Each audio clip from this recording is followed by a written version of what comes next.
Duanın qəbul olma şərtləri var. Bəzi şərtlər var bizdən asılıdır, bəzi şərtlər var Allahın iradəsindən və istəyindən asılıdır. Bəzi şərtlər var məkandan asılıdır. İndi məkanımız əlhamdülillah Allahın evidir, mübarək yerdir. Məkanda günah yoxdur. Əgər duam qəbul olmasa deməli günah mənim özümdə olar. Rəbbimin səxavətində, kərəmində də bizim zərrə qədər şəkkimiz, şübhəmiz yoxdur. O Rəbbül aləmindir. Yerlər və göylər ona məxsusdur. O əta edəndir. O bəxş eləyəndir, o verəndir, o bəndəsini eşidəndir. Deməli, duamız qəbul olmayanda günah məndə olur. Məndə də nə günah olur? Duanın şərtlərinə əməlləmirik. Duanın əsas şərtlərindən biri budur ki, əzizlərim, tam fikrivi duaya, elədiyin duaya cəmləyəsən. Fikrin qalmasın. İndi cavanlarımız məsləhət görürlər ki, bir kəyallada işıqları söndürəsən. Mən də onların qəlbinə dəymirəm, deyirəm, qoy cavanlar istəyirlər, qoy olsun. Amma əslində mən heç könüldən razı deyirəm bu işə. Yəni, qarşı da deyirəm, amma razı da deyirəm. Niyə? Çünki mən bura gəlmişəmsə, mən üçün işıq yansa da, sönsə də dəxli olmamalıdır, əzizim. İndi işığı cavanlar ona görə söndürürlər ki, diqqət cəm olunsun, fikrimiz dağılmasın. Ona görə yaxşıdır, pis deyir. Yəni, yenə deyirəm, mən qarşı deyirəm, amma yenə deyirəm, mənim özüm üçün fərqi yoxdur. Yəni, mən əgər bura dua üçün gəlmişəmsə, istiğfar üçün gəlmişəmsə, mən bura ibadət üçün gəlmişəmsə, işıq yansa da mənə dəxli yoxdur, sönsə də mənə dəxli yoxdur. Bu məsciddə bir mənəm, bir mənim Allahım. Belə eləyin duanı, əzizlərim. İndi bu axırıncı danışıqdır, danışıq olmayacaq, sonra əməllərə başlayırıq. Məsciddə bir mənəm, bir də mənim Allahımdır. Belə düşünün. Heç kəs yoxdur, tək. Necə o, məsciddə tək olsaydın bu gecə neyniyərdin? Necə Allahı çağırardın? Necə yalvarardın Allaha? O cür hiss elə ginən özünü. Telefonlardan uzaq olun. Heç olmasa indi saat yarım əməlimiz olacaq da cəmiyyən. Saat yarım bu telefondan uzaqlaşın. Saat yarım filan kəs belə ağladı, o belə güldü, bu belə danışdı, o belə dedi, o mənə belə. Onları yaddan çıxardın. Olanları yaddan çıxardın. Bu gecə elə bir gecədir ki, Allah Quranda deyir ki, 1000 aydan üstündür. Demişəm sizə, yenə deyirəm, Peyğəmbər Salavatullah səhabələri ilə söhbət edirdi. Dedi ki, keçmiş Bəni İsrail Peyğəmbərlərindən bəzisinin qövmündə bir kişi olub, 80 il əynindən zirəhi çıxartmayıb. 80 il əynində zireh Peyğəmbərin qarşısında xidmət edib. Peyğəmbərlərin cihad edib. İndi 13 yaşından başlayıb, 14 yaşından başlayıb bilmirəm. 95 yaşa qədər də bu ağlabatandır. 80 il əynində zireh Peyğəmbərlərə xidmət edib. Səhabələrdən biri dedi ki, ya Rasulallah, biraz məyus oldu səhabə. Dedi ki, ya Rasulallah, onda belə çıxır ki, biz heç vaxt o kişinin məqamına çata bilmərik. Çünki mən ya 80 il yaşayacam, ya yaşamayacam. Mənim cəmi ömrüm qədər hələ bu Peyğəmbərlərə xidmət edib, əynində zireh. Mən hara, o hara. Dedi, ya Rasulallah, onda belə çıxır ki, biz heç vaxtı qiyamətdə məqamımız onun məqamına çata bilməz. Cəbrail əleyhissalam nazil oldu, dedi, Leylətul qədri xeyrun min əlfi şəhr. Rasulullah təbəssüm elədi, dedi, qəm yeməyin, məyus olmayın. Allah sizə bir gecə verdi. Bu gecə 1000 aydan, yəni 83 ildən əfsəldir. Yəni siz bu bir gecədə həman 80 illik cihad edən kişinin savabını qazana bilərsiniz, əldə eləyə bilərsiniz. Bu gecə elə bir gecədir, amma yenə deyirəm, şərti ilə. Şərti ilə. Şərti dedim, birincisi huzurul qəlb, biz ona huzurul qəlb deyirik. Yəni bütün ürəyin sən və Allah. İkincisi, bilirsiniz də bu gecə məxsus gərək bağışlanmaq istəyəsən. Çünki bu 3 gecədə bağışlanması Allah göstərməsə, gərək saxlayaq özümüzü ərəfiyə. O da aya qismət olacaq, həcdə ya olmayacaq. Ümrədə də bilirsiniz, ümrəyə gedəndə ərəfə yoxdur.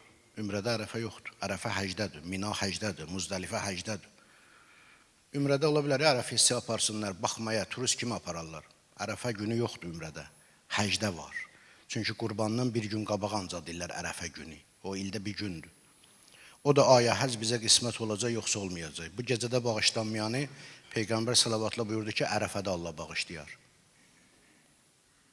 Fürsətdir. Və niyə bağışlanmaq bu gecə çox tələb olunur? Çünki mən bağışlanmasam, bu gecə Qədr gecəsidir. Bu gecə təqdirat təyin olunan gecədir. Mənim illik ruzum, illik sağlamlığım, illik neymətim, övladın və onun xoşbəxtliyi, saadəti, öz xoşbəxtliyim, saadətim, hamı bu gecədə yazılır. Baxın, əzizlərim, mühüm olan budur. İndi mən həmən günahla Allah göstərməsin, bu gecəyə daxil olsam və bu gecəni bitirsəm, bağışlanmadan, o günahlarıma uyğun olaraq mənə qiymət yazılacaq, təqdirat yazılacaq. Təsəvvür elə bir uşaq, il boyu dərs oxumayıb, imtahana bir gün qalır, da onu da oxumasa əgər o vəziyyətdə gəlsə imtahana neçə alacaq? 2 alacaq, da müəllimin günahı yoxdur burada. Gərək heç olmasa, hər gün hazırlaşmalıydı, hər gün oxumalıydı, hər gün tərbiyəli olmalıydı, hər gün ədəbli olmalıydı şagird. Amma indi olmayıb, mənim kimi ya cahillikdən, ya qəflətdə, ya olmayıb. Heç olmasa imtahana bir gün qalmış, gəldinən ki, ustadım, müəllimim, çalışmağı heç çalışacam.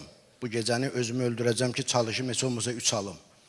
Amma o ədəbsizliklərim ki olub il boyu, bundan da üzr istəyirəm səndən, bağışla məni. Onda müəllim ümid var ki, sabah ona nə yazsın imtahanda? Qiymət yazar inşallah. Bax, bu gecə budur. Bizim bir illik ərköyünlüyümüz bağışlatmaq istəyirik. Bu gecədəki Allah bizə təqdirat yazanda bağışlanmış halda yazsın. Günahlarımızın əsasında yazmasın. Ona görə bu gecə, bir dənə də mən sizə söz deyim, əslində bu indi gec oldu bu gecə üçün, amma gələn gecələrdə bunu yadda saxlayın. Məsələn, mən istədiyim kimi yaşayıram, gəlirəm bu gecə vaxtı, istəyirəm ki, həmən halı tutum. Mümkün deyil, əzizlərim. Bu gecədə bu deyilən halı tutmaq üçün səhərdən ən azından hazırlaşmaq lazımdır. Ona görə Qədr gecələri olan gecələrdə mənim bir balaca qardaş kimi sizə hamımıza tövsiyəm. Çalışın gün ərzində özünüzü qoruyun. Bütün gün ərzində.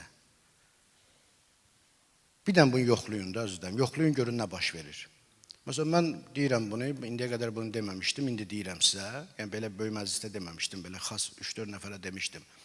Məsələn, Məhərrəm günlərində mən ki, xütbə eləyəcəm cəmaata, mən çalışaram ki, həmən günü vacib olmadıqca qırağa çox çıxmayayım.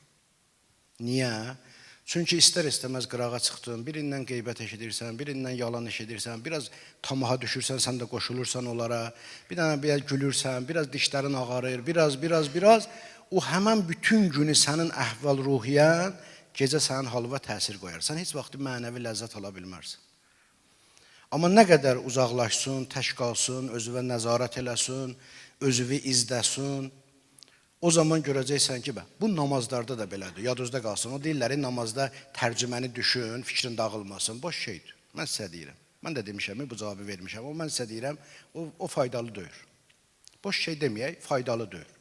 Niyə? Çünki bəzən görürsən ki, düşünürəm, Elhamdülillahi Rabbil Alamin, Allah aləmlərin Rəbbidir, həmd ona məxsusdur. Bir elə fikrim qaldı tərcümədə, bu səfər tərcüməyə getdi, fikrim yenə namazda qaldı, fikrim dağıldı.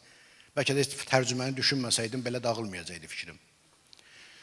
Və yaxud deyirlər ki, namazda gərək namazı qılanda elə qılasan ki, bu mənim sonuncu namazımdır. Bu da çətindir. Asan deyir ki, bunu hər adama müyəssər deyir ki, mən hər namaz qılanda düşünüm ki, bu mənim sonuncu namazımdır. Gözəl yoldur, bu yaxşı yoldur, fikir dağıtmamaq üçün namazda, amma çətindir. Üçüncü və hamımıza əl çatan yolu budur. Gün ərzində özüvə, sözüvə, dilivə, gözüvə, qulağıvə, əməlivə, yeməyivə, içməyivə fikir versin, nəzarət eləsən, bax gör namazın necə dadlanır. Ona görə yadınızda qalsın, bu sözü bugün nə deyirəm sizə Qədr gecəsi, yadınızda qalsın, ömürlük. Bizim gündəlik qıldığımız namazlar bizim gün ərzində ömrümüzün şirəsidir. Necə yaşamısan, elə namaz qılırsan. Həyatın nədir? Namazın odur. İnsanın qiyməti, gündəlik qiyməti onun namazı ilə ölçülür. Niyə deyirlər Həzrəti Əli əleyhissalam namaz qılanda oxu çıxartdılar ayağından? Həzrəti Əli bu günləri Həzrəti Əlinin zərbətlənən gecəsidir. Həzrəti Əlinin gecə xurma bağında namazın gördüyü bir kişi namazdan sonraki halın gördü, Əli qutardı namazı. Əssalamu aleykum və rəhmətullah və bərəkatuhu. Allahu Ekber, Allahu Ekber, Allahu Ekber. Bir hala düşdü, həmən kişi qaçdı Mədinədə, Əlinin evinə başladı qapını döyməyə. Xanım Zəhra qapının dalından dedi, kimsən? Dedi, filan kəsəm. Niyə gəlmirsən bu vaxt? Dedi, çox pis xəbər gətirmişəm. Dedi, nə xəbər gətirmişsən? Dedi, mən gördüm, Əli öldü. Əlinin ölüm xəbərini gətirmişəm. Xanım Zəhra dedi, Əlini necə gördün sən? Dedi, gördüm bu sizə danışdığım kimi. Dedi, yox, mənim oğlu ölməyib. Onun hər gecəki halıdır. Hər namazdakı halıdır Əlinin o. O ölməyib. Sən indi görmüsən, sənə təəccüb gəlib. Əlinin hər namazı budur. Niyə? Çünki ömrü budur, yaşayışı budur, həyatı budur Əlinin. İnşallah. Duraya ayağa hamımız, ixlasla, Allaha yönəlmək şərti ilə 2 rükət namaz inşallah əs-salahla qılaq. Bu gecənin namazı ilə əməllərə başlayaq.